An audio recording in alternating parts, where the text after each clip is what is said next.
Amy. And I'm Greg. This is our buddy Dan right here. Guys, how you doing? We're sitting here. It's a lovely summer afternoon in Canada, in Toronto. Of course, you know we're in Toronto, and we got these guys here. And you're on tour right now with Whitesnake. Yeah.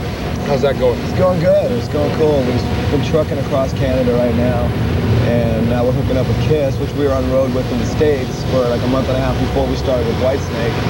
So it's like a little reunion show here in Toronto. But this is all confusing to our viewers because now you were on the Motley Crue tour. Yeah, for a couple months. So now what the hell happened there? You were on the Motley Crue tour, then you're on the KISS tour, then you're on the Whitesnake tour. Like, they want us out. Start from A to Z. What's happening? They want us to our legs to fall off, so they're keeping us out on the road. Now we kept with Motley up until the end, until they went to Australia and Japan and the States. And then we just hooked up. Just tours have been coming up, which is cool because last year we couldn't get a tour to save our lives. Is that right? Yeah, it was hard to get a tour. There were so many bands, but now we've gotten tour after tour after tour. So, well, let's talk about touring because, I mean, you guys, when you first started out was the LA scene, which we'll hit on again. We'll talk about. We're not here for an interview. These guys are here to co-host the show. We're here to hang out. We're here to hang out. We'll answer some questions. But let's get some questions in too. So now, this whole LA scene we hear about and we talk about, and you guys were real instrumental in that LA scene. You guys were all part of that.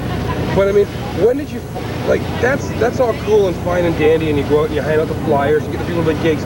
But when did you realize, okay, we're in this for real? There had to be a point. First day, really. When we got signed. Yeah, I mean, we started out in LA, but we wanted, even before we were signed, we used to travel all over California playing shows. We just didn't stay in LA. We go to Phoenix, San Francisco, San Diego. We just wanted to get on the road and go, So we just do that, play outside LA, try to establish a little bit of ground. And then once we got the record out, we were able to, go out and tour. We went out with Y&T and Ace Frehley. That was our first tour. Then we went out with Alice Cooper. And then we went out with David Lee Roth. Really? That was cool. It was probably heavy build. Yeah. That was cool. And then we couldn't. Then it was dry for a while, so we didn't really get to keep touring. But this record's been a little bit cooler. So when you're on tour so much, you get a chance to watch videos or check out bands and stuff? If the hotel has cable. That's about the only way. Well, tell you what, let's get some music on radio. We'll get back to you guys. What do you want to see first? How about the Red Hot Chili Peppers? Yeah. The new one? Latest one from Red Hot Chili Peppers. So new we hadn't even seen it. On the Power Hour. Back on the Power Hour, we're sitting here with Pastor Pussycat. Guys, once again, thanks for being here. Listen, I'm going to talk to you about, Nikki Sixx said about this whole image thing. There's certain bands, they just adapt an image. They'll put a black motorcycle jacket on or pose on a Harley or something. How much of what you guys portray is you guys? Like, how much of it is real? We wear what we wear on the street, on stage. We don't get clothes designed for us and get made to wear on stage. I mean, we just wear whatever. We just find shit. We find beef. We find stuff actually I found some here at some store called the Black Market. It's like a vintage store. Great store. Yeah. Great store in Toronto. Great store. Yeah. Now your first record, I remember hearing about you guys about 4 years ago. I was down in Philadelphia with Motley Crue. They told me about this band called Faster Pussycat. But the first album didn't do as well as they thought it might have. Why do you guys think it didn't? Well, actually, it did better than the record company thought it was going to. They put it out just figuring they could sell 50,000 copies. 30,000. But we just stayed on the road. We ended up selling, $250,000. So you're saying right now these young bands out there that road work is very important. Yeah, because so many bands come out now and have massive success on their first album, which is good if you can sustain it. But we're like the bands that we grew up liking. We're working like they did. We don't get the radio and video play that a lot of bands get, but we've worked from down here and we're working our way up. This album's done better than the last album, where a lot of bands had a great year 2 years ago, and now they're just... We're building up a good foundation, too. We got some loyal fans. We're going to sell 3 million albums out of the box, and then have to worry about doing that next time. We just keep building up. We just went gold in the States, so that's a lot of work. Yeah, we did 250, now 500, and then next, this record's still selling, so next record, maybe we'll go platinum. We see it a lot too of the towns that we go through that we were at 2 or 3 years ago. We went through these towns and the audience was kind of like, what the heck is this? And now we go through and the audience is great. That movie, Decline of the Western Civilization, the metal years. Oh, you're hiding your face. The metal years. Yeah, that movie kind of was weird. Well, it was weird, It was but funny. It was funny. It was like, I thought it was a neat movie, and it was pathetic in some ways too. Oh, because God. So pathetic. I mean, you see, you guys on there and stuff, and you guys have obviously are on your way to doing very well. I mean, a 250,000 records ain't too shabby. But I mean, you see all these other kids, and we were in LA recently with the Power Hour, and I mean, like, of all the people who make it, there's like a lot that aren't gonna make it. Yeah. So like, I mean, like you see some like really heavy stuff going on down there. A lot. Yeah. But I mean, the one problem is down there is a lot of bands copying other bands' style, or you know, out of a band that just came out, like a Guns N' Roses or something like that comes out, and they start every band out in LA. That's Pussycat. Yeah, I mean, But it's true. I mean, when our bands came out, we were bluesy rock and roll, kind of underground, and you know, every other band in LA was like Van Halen. Now they're all bluesy. Or and Rat, it's you like, know, or trying to be like old Motley Crue, you know.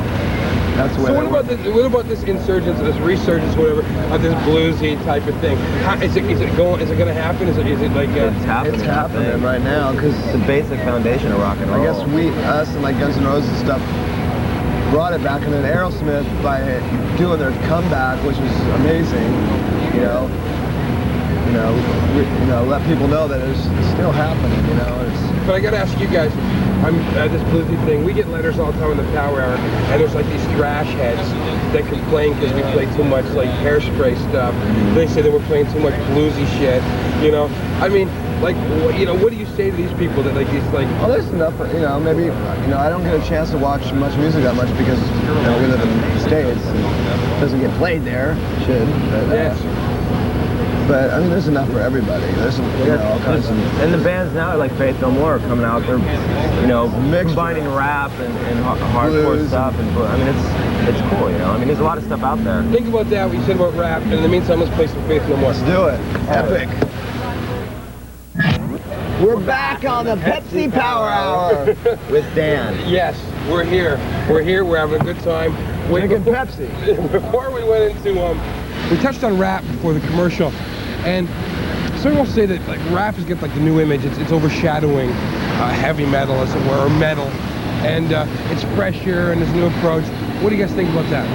The kind of rock and roll we're playing, it's street music, lyrically and everything. It's just street music. It's for kids on the street and stuff like that. Rap and rock and roll, except for the metal stuff that talk about dragons and stuff. I mean, we sing about real life experiences like rap does. And a lot of people are coming down on that now, but I mean, it's out there on the street. And we've been banned in the States for shows for swearing. And, Really? Yeah. We got Indiana, and we got arrested in San Antonio. And like, you got arrested in San Antonio? Yeah. What happened? Well, they had no stage security in front of the stage, and the kids tore apart the barricades and got up to the stage. It was a big stage, huge stage. And the police told me to tell the kids to move back, so I told them to move back once. What's that? What good's that going to do? You got 5,000 kids out there. They're not going to move back. When you're at a party and there's a band playing, they still don't move back. There's 200 kids, they won't move Plus, back. we're up there to entertain them and excite them, not calm them down. And they said they'd kill the power on us if we didn't do it. And I said, to get off their lazy pieces and do the job themselves. I'm here to entertain, not to play security. And they cut the power on us after the wall. And I came down off stage and they arrested me right there. And then Brent started mouthing off to him, arrested Brent, spent the whole night in San Antonio jail. It was pretty bogus, if you ask me. I went back to the hotel and partied.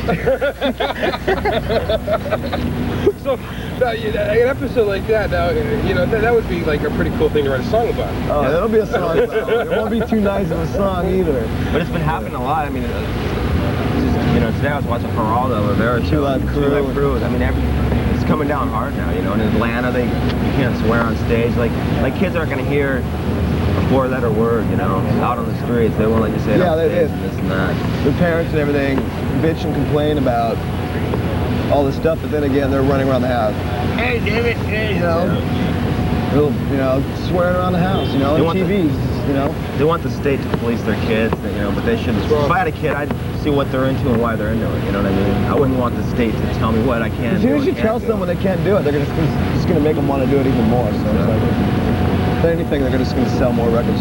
How does it feel that, when you were younger, you're sitting in your basement and like listening to Zeppelin and Aerosmith and stuff like that, and now there's kids in their basement singing House of Pain. What's that feel like? It's great. It's cool. Especially when they have money and you can borrow money from them. Like, you don't have me, sure, dude. No. But It's cool. It's hard also, to... and it's also cool because like we're touring with these bands like KISS and Yeah. you know Alice Cooper and Motley that we like listened to too when we were just starting. You know, it's like it's cool. It's like I got all these things framed at home with all our name there on the posters. It's pretty Plus, cool. it's cool getting up on stage before people that you idolize and trying to blow them away, you know? Yeah, it's true. Yeah, the best power hour. Yes, we are. We got Faster Pussycat here on the patio. Yes, we got the whole crew out here. I gotta talk about something that we hear about, and we read about, and we see about. I mean, the tragedy with the guitar player from Red Hot Chili Peppers, and the trouble that Guns N' Roses have had with drugs, and the fact that like Tyler and Perry and the crew and everybody's like cleaning up their acts, and you guys used to have a drummer that had a problem. Yeah, we don't have that problem anymore. Kind of nipped it in the bud. Well, actually, he kind of nipped it in the bud.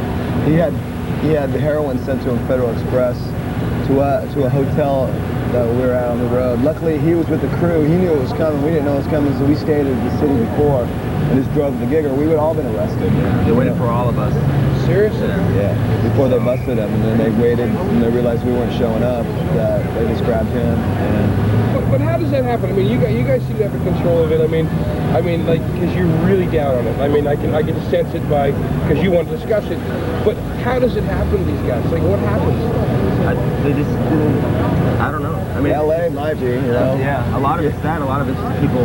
You know, I mean, it's Their attitudes. They're just like once they get into it too and realize and it's everywhere. You know, it's easy to get. You know I was just reading this book by Danny Sugarman called Wonderland Avenue. Yeah. It's about him hanging out with the Doors and just getting into drugs and then getting into more drugs, and pretty soon he's strung out on heroin. And I just read it and I was like, that's exactly how Mark is. You know, he got hooked up in it and it took over. You know, it takes over your mind. And it's like he cared more about the drugs than he did the band, and it didn't start out that way. Well, I mean, you got.